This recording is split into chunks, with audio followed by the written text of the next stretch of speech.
जहां राजस्थान में बीजेपी कार्यालय के अंदर हर महापुरुषों की जयंती हो या चाहे और कार्यक्रम, जहां लगातार बड़े नेताओं के द्वारा श्रद्धांजलि हो, कोई फूल अर्पित हो, वो किए जाते हैं। वहीं आज महात्मा ज्योतिराव फुले की पुण्यतिथि है 135वीं, जहां उस प्रदेश कार्यालय में कहीं भी किसी तरह का ज्योतिबा फुले का कोई नाम नहीं लिया गया। आखिर ऐसी क्या वजह है जो इतने बड़े महान आदमी की, जिन्होंने अपने जीवन में पूरे देश को उन्नति हो, समाज को आगे लाने में एक बड़ा योगदान दिया, ऐसे महापुरुष का नाम आखिर बीजेपी क्यों हटाना और क्यों बचना चाहती है? आखिर पुण्यतिथि के दौरान ये वो सर्किल है, ये शायद सीएम हाउस से 200 या 300 मीटर की दूरी पर है। सीएम साहब का दौरा भी था, सीएम साहब यहाँ से गए भी थे, पर शायद वो यहाँ रुकने का नाम नहीं हुआ। कई विधायक पहुंचे भी थे। क्या नाम है साहब आपका? मेरा नाम है सीपी सैनी, फुले ब्रिगेड के राष्ट्रीय अध्यक्ष हूँ। आज पुण्यतिथि है और बीजेपी इस चीज से दूर है, क्या?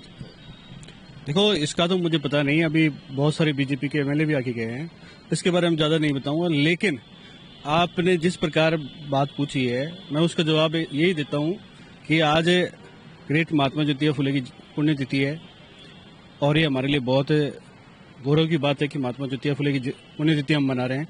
लेकिन आज आप जैसे बीजेपी और कांग्रेस की बात कर रहे हो, तो इसमें कहीं ना कहीं वोटों की राजनीति है, इस बारे में कुछ नहीं बोल सकता। ये तो वो इंसान थे जिनको हर समाज चाहता है। देखो, मारने के लिए तो कहते हैं कि पत्थर भी भगवान हो देता है, और जिस व्यक्ति ने अपना पूरा जीवन दबे कुचले शोषित मजदूर वर्ग और किसान वर्ग के लिए काम किया, अगर वो उनको आज तवज्जो नहीं दे रहे हैं तो वो सरासर गलत है। मैं इसका खुलकर विरोध करता हूं। आज चाहे कोई सी पार्टियां हैं, उनको ये मानना चाहिए और बल्कि इस पे ध्यान देना चाहिए कि आज उस महापुरुष की पुण्यतिथि है जिसने उस समय बच्चियों को पढ़ने का अधिकार नहीं था, उन्होंने उनको पढ़ने का अधिकार दिलवाया। हम जैसे जो ओबीसी के लोग हैं, एससी एसटी के लोग हैं, उन लोगों को पढ़ने का अधिकार नहीं था, उन्होंने हमें पढ़ना सिखाया। आज ये कोट पेंटर आप हम जो बात कर रहे हैं, उनकी देन है। अगर वो नहीं होते तो आज हम थोड़ी लड़ लेते। और आज अगर उसको कहीं ना कहीं दरकिनार कर रहे हैं तो ये हम इसका खुलकर विरोध करते हैं और पूरी तरह से विरोध करते हैं। आज उनको मनाना चाहिए और पार्टी को इनको सर्वोपरि मानते हुए, क्योंकि मानते हैं वोटों की राजनीति चलती है सब जगह, लेकिन आज यहाँ वोटों की राजनीति नहीं करनी चाहिए, बल्कि महात्मा ज्योतिबा फुले की पुण्यतिथि को जोर शोर से मनाकर पूरे प्रदेश के अंदर और बल्कि पूरे राष्ट्र के अंदर एक विशेष संदेश देना चाहिए, वो संदेश से एक आम व्यक्ति तक इनकी जो लड़ाई थी वो आगे तक पहुंचे और दुनिया को ये पता चले कि इस महापुरुष ने क्या काम किया। जैसे इन्होंने पहली शिक्षिका अपनी पत्नी को बनाया, उन पत्नी ने जब वो पढ़ाने जाती थी, महिलाओं को पढ़ाने जाती, ऐसे नहीं था कि किसी भी विशेष महिला को ही पढ़ाने जाती थी, वो पूरे भारत की महिलाओं को पढ़ाना चाहती थी और उन्होंने पढ़ाया भी। लेकिन वो जाती थी, लोग उन पे कहते थे कि टिप्पणियां करते थे, कचरा फेंक देते थे, कीचड़ फेंक देते थे, लेकिन उन्होंने ये आज ग्रेट महात्मा ज्योतिबा फुले की देन ही है, उनकी दंपति की देन ही है कि आज पुण्यतिथि का दिन है और पूरे देश में इसको बनाया जा रहा है, क्योंकि हर जाति विशेष सब लोग इनको चाहते थे।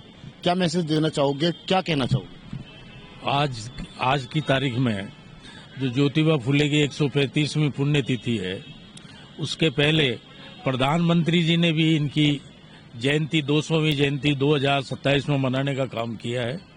और इनकी जो धर्मपत्नी थी सावित्रीबाई फुले, उसी की देन है कि आज इतनी मास्टरनियां, नर्स और लड़कियों में जो शिक्षा का उजागर हुआ है, वो इनकी देन है कि समाज में और ओबीसी समाज में, एसटी एससी में पूरे उत्थान की जो बात हो रही है, वो आज इन्हीं की देन है और इन्हीं की हमको पुण्यतिथि मनाना चाहिए और इनके जो पद चिन्हों पे हमको सबको चलना चाहिए। धन्यवाद। मुस्लिम समाज को, महिलाओं को जो पढ़ाने का, जो सबसे ज्यादा आगे लाने का काम किया, वो ज्योतिबा फुले जी की पत्नी ने, सावित्रीबाई ने फुले ने किया, उन्हीं की देन है। उनके साथ में एक जो मुस्लिम महिला थी, वो अध्यापक भी थी, फातिमा शेख। तो उनको, महिलाओं को भी, उनमें भी प्रचार ये होना चाहिए कि हम भी पढ़ाएं, और पढ़ भी रही है उनकी लड़कियां, लेकिन कम पढ़ रही है। समाज को एक क्या मैसेज देना चाहोगे आज इस पुण्यतिथि पर? देखो, आज ये हमारे लिए बहुत ही गौरव का विषय है और यहाँ पे आज पूरा देश महात्मा ज्योतिबा फुले पुण्यतिथि मना रहा है।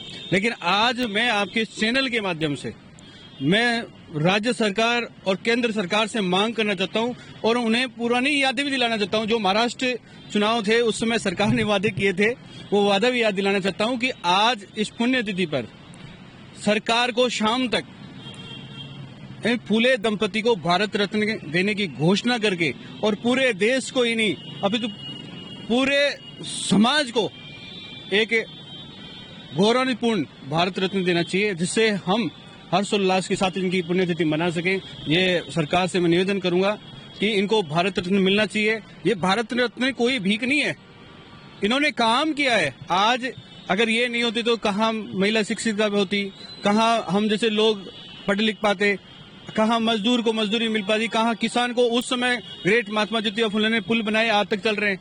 आज के पुल देखते हो 10 साल भी नहीं, 5 साल में टूट जाते हैं। तो उनकी जो कलाएं थी उसको देखते हुए भारत रत्न इनको मिलना चाहिए। आज मैं महात्मा ज्योतिबा फुले पुण्यतिथि पर यही मांग करता हूँ सरकार से। खैर, ये पुण्यतिथि की बात थी, बीजेपी नदारद है, पर शायद देखने की बात ये होगी कि कब ये बीजेपी ऐसे मामलों में कब जागरूक होती है। जहां एक तरफ सबका साथ सबका विकास का नारा देते हैं तो कहीं ना कहीं कोई ना कोई कमी जरूर छोड़ देते हैं। कैमरामैन घनश्याम मिश्रा के साथ मोहम्मद नफीस, जयपुर से।